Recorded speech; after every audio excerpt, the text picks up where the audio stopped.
नई मुंबई में पड़ोसियों के बीच आपसी रंजिश में एक 3 साल की बच्ची की बलि चढ़ गई। इस सनसनीखेज हत्याकांड ने फिर एक बार इंसानियत पर सवालिया निशाना खड़े कर दिए। जिसने भी इस हत्याकांड के बारे में सुना उसे यकीन नहीं कि कोई इतना भी वहशीपन के हद तक जा सकता है। बच्चों के बीच झगड़ा और ऑनलाइन गेम में हजारों रुपए हारने के बाद आरोपी ने गुस्से में इस जघन्य हत्याकांड को अंजाम दिया। मृतक मासूम और आरोपी के बच्चों के बीच मामूली झगड़े और आरोपी की बीवी और मृतक बच्ची की मां के झगड़े के बाद आरोपी ने बच्ची को मारने का प्लान बनाया। उसने मौका देखकर बच्ची का गला घोंटकर मार डाला। इतना ही नहीं, उसने शव को सूटकेस में भरकर मृतक के बच्ची के घर में ही छुपा दिया। आरोपी ने बच्ची ही मारकर उसके माता पिता से पैसे की उगाही का प्लान बनाया था, लेकिन जब बच्ची घर नहीं पहुंची तो उसकी तलाश शुरू की गई। मामला तलोजा पुलिस स्टेशन पहुंचा। पुलिस ने जांच शुरू कर 24 घंटों के अंदर आरोपी को हिरासत में लिया। जब सच्चाई सामने आई तो सबके होश उड़ गए।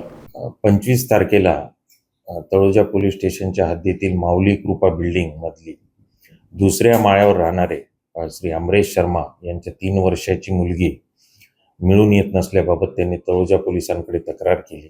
त्यानुसार 25 तारखेला संध्याकाळी आपण अपहरणाचा गुन्हा दाखल केला होता। त्या मुलीचा शोध घेण्यासाठी 5 तपास पथकं तयार केली होती। डॉग स्क्वॉड पाचारण करण्यात आला होता, तथापि त्या मुलीचा शोध लागत नव्हता। काल संध्याकाळी 11च्या दरम्यान तळोजा पोलिसांना माहिती मिळाली की त्या मुलीचा मृतदेह तिच्या राहत्या घरी जे टॉयलेट आहे त्या टॉयलेटच्या सज्जावर एका रेक्झिन बॅगमध्ये मिळालेला आहे।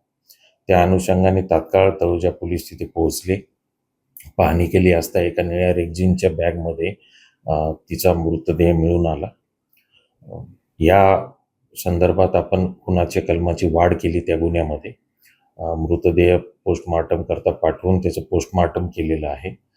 गुन्ह्याचा छडा लावण्यासाठी त्या बिल्डिंगमध्ये राहणारे सर्व साक्षीदारांकडे तळोजा पोलीस आणि गुन्हे शाखेच्या पोलिसांनी विचारपूस केली।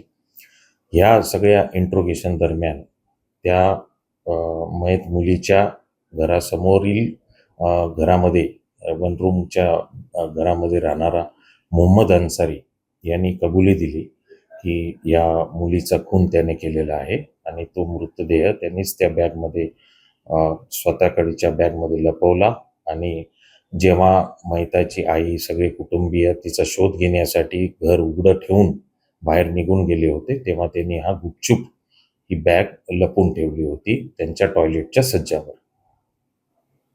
हा मोहम्मद अन्सारी हा मूळचा झारखंड राहणारा आहे। तो स्लायडिंग विंडोचं काम करतो। त्याला अटक करून पोलीस कस्टडी रिमांड मागण्यात येणार आहे आणि ह्या गुन्ह्याचा तपास वरिष्ठ पोलीस निरीक्षक भगत हे करत आहे।